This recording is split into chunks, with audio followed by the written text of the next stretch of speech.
Now, the dream state is harmless for most. If someone stumbles into the dream and gets into trouble, they just wake up. Those that don't, well, they could die. It has happened, although it is rare. Those who practice medicine ways, or the ways of a dream warrior, shamans, sorcerers, and witches, we can die here. An excerpt from page 48 of Little Feathers by Gordon Horton.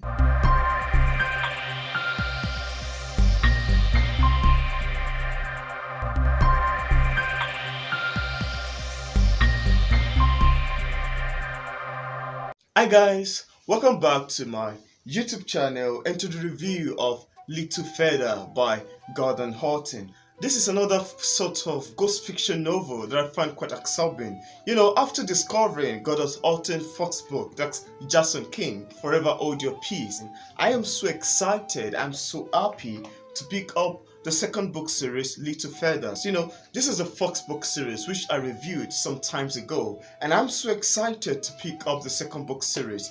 I had a very fun experience when I read through this particular book. I love the composition that it has. I love the characterization, and it was just quite awesome to me. And I'll be picking this review from where I stopped from my review of Jason King to continue from Little Feather here. And I'm also looking forward to reading what Gordon Horton will be coming up next week in the third book series, because the book is actually designed to be a 5-book in series. Much like the first book series, this book, Little Feather, actually have a sort of a nice composition. I love the characterization. I love the concept that the author seek to want to communicate here. It really makes for an interesting discussion. It really makes for an interesting read, and I absolutely love it. Okay, before I proceed in my review of Little Feathers, I'd love to read to you the synopsis which I found directly on the book's page on Amazon. Jason King saved the life of Mitchell Fields. He then introduced her to the spirit of Geronimo, the legendary Apache medicine man. Goyakla had plans for the young woman. How was she to know she was a hollow bone for the great spirit? Jason King had the curtain well in hand.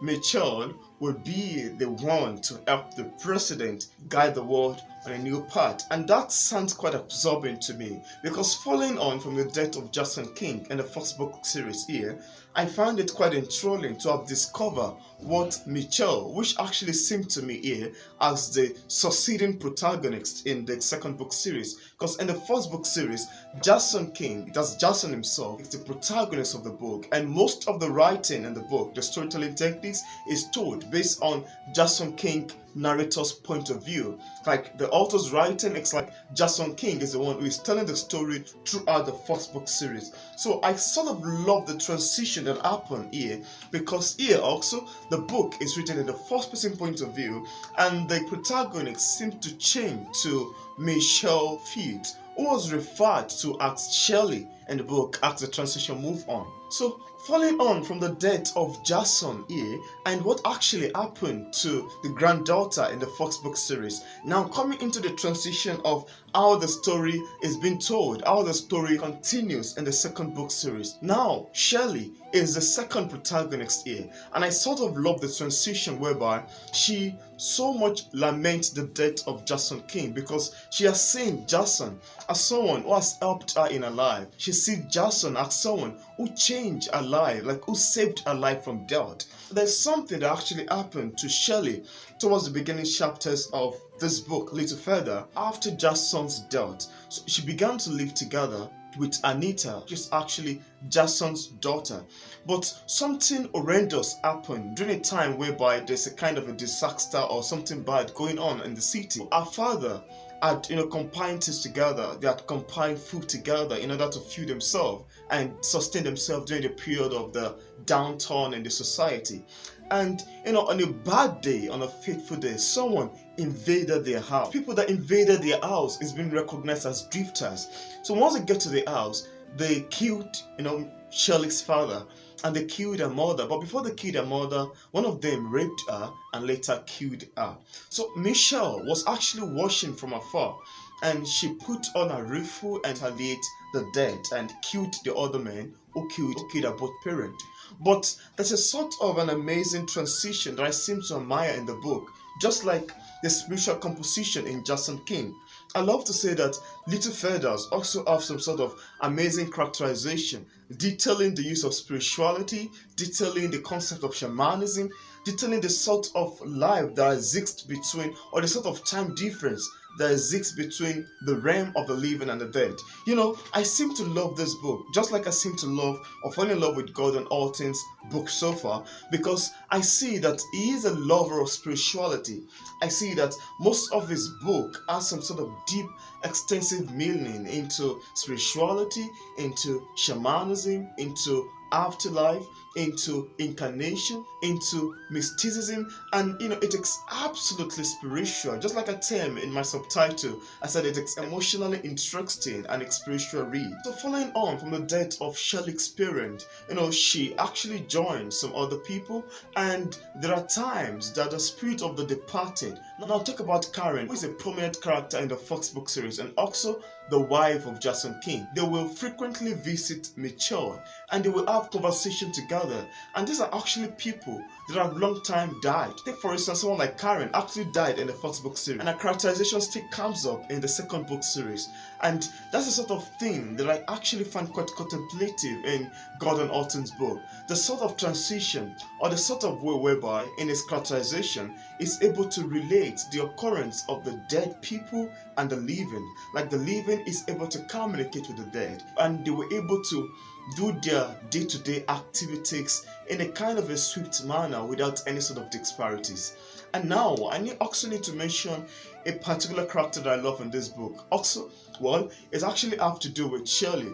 But yeah, Shelley has a sort of a mixed representation of our identity. And here, there's a sort of a funny transition that exists between Cindy and Shelley, where they were having some sort of nice stuff together, and Sam was watching them and shouted them to stop. Could you even stop it? This part actually seems quite humorous to me, and I laughed while I read through it. Apart from this, I also read in one of the pages in page 50 where the author wrote that the people that killed Shelley's parent came back to her, like they've actually died, but they came back probably asking for forgiveness, and they also came together with Sharon's parent. In the point of them asking for forgiveness, there is a sort of conversation that exists between the character here. One of the men said that they were not conscious of what they were doing, and that they were able to realize their action long after they've died. Like they were able to remember who they were and why they've acted. In this part actually underlines something that I found quite deep into the matter of incarnation and the kind of notion that the author seek to communicate in the book, which I will restrict from mentioning in this review. However, while Sherry's parents came back visiting her from the other world, the father wanted her to join them in the realm of the dead, but her mother said no, she should stay alive. And all this funny description actually truly makes for an interesting read. Now let me move to a kind of a transition that happened later on. There's a place whereby Cindy was going to surprise her parent about her sexuality. They've always known her that she has a boyfriend, etc., until she came up with another sort of a funny act, and everybody was quite shocked. And I also love to say that I love the scenario of Jason's burial. The sort of conversation that exists here is actually quite intriguing. And towards the epilogue section, it was quite sad for me getting to know that Sam died. Sam is one of those amazing characters that I love in the book, and getting to know about his death was quite hard for me, and it was just quite unbelievable. But I feel that this book is not yet complete, because talking about the characterization, talking about the story of the characters, I think it's something that is still continuing, and that's why I cannot actually give a grasp or a full say of what eventually happens to a particular character here in the first book series and now in the second book series. However, I'm looking forward to getting to know how the story is continued in the third book series.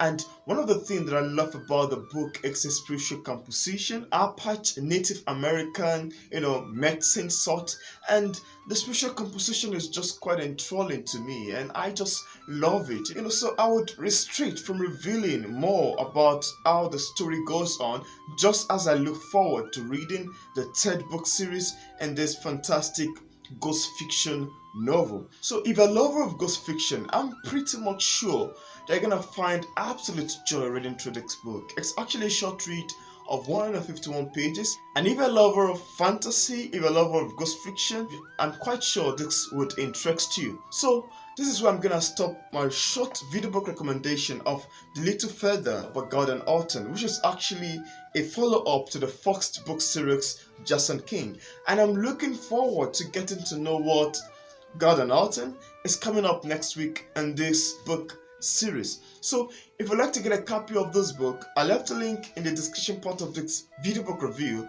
for you to get a copy directly on Amazon. Also, I left a link to an interview that I conducted with Gordon Horton concerning the Fox book series Jason King, if you're lucky to watch that too. Also, if you watch this video to this point and you're yet to click on the subscribe button, I want to urge you to please click on the subscribe button over there. Don't forget to turn on the notification bell so you can get notified anytime I release new videos. Thank you very much for watching my short video book review of Little Feather by Gordon Horton. See you in my next video. Goodbye.